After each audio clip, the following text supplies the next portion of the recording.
quite interesting.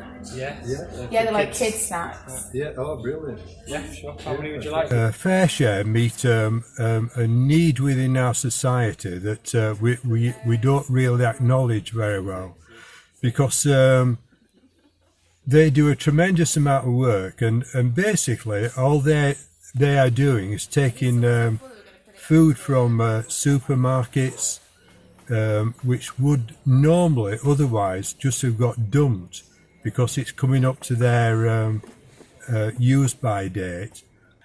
So all that food would have just been wasted, and no one would have been able to take any advantage from it.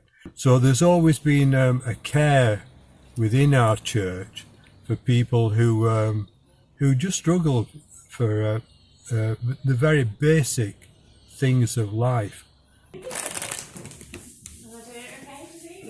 So when we first started, it was a much smaller operation, and we were relying a lot on just gifts from either people from church or work colleagues. But now the operation's got so much bigger, so many more families need food, that FareShare is everything, because they're giving us, we get so much from them each week. We couldn't do it without them. The boxes would be empty. If you've got a lot of children, the school closures makes a huge difference, because you're suddenly having to provide a lot more food each day. And even as a parent myself, my food bill's gone up each week. But I think other people have been laid off if they were previously in employment, or unable to find work if you're on a 0-hour contract or anything like that. So I think lockdown's made a huge impact. And we've certainly seen the number of food boxes we're providing each week has more than doubled. It's a mixture of people, actually.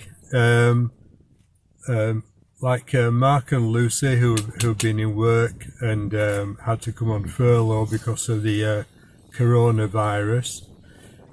So people that's been in employment now struggling because of a drop in income. We was not great off. We never have been that well off, but we were comfortable. We're getting by. We're both working. We got furloughed. We were told it'd be up to 6 weeks for the furlough money to come through. So that gave myself and my wife around basically 2 weeks of any savings we had, really. And after that, we just didn't know what we was going to do. It really put us in a pickle, So 2 weeks in, we were doing our calculations, and we realised that for our son to eat normally, as a growing lad, I mean, he's 12 and, they eat a lot, it'd mean both myself and my wife just having one meal a day so that he could eat properly. Now that I've been going to St Clements for a good few years now, and what I actually did once we realised this was the situation, I just prayed.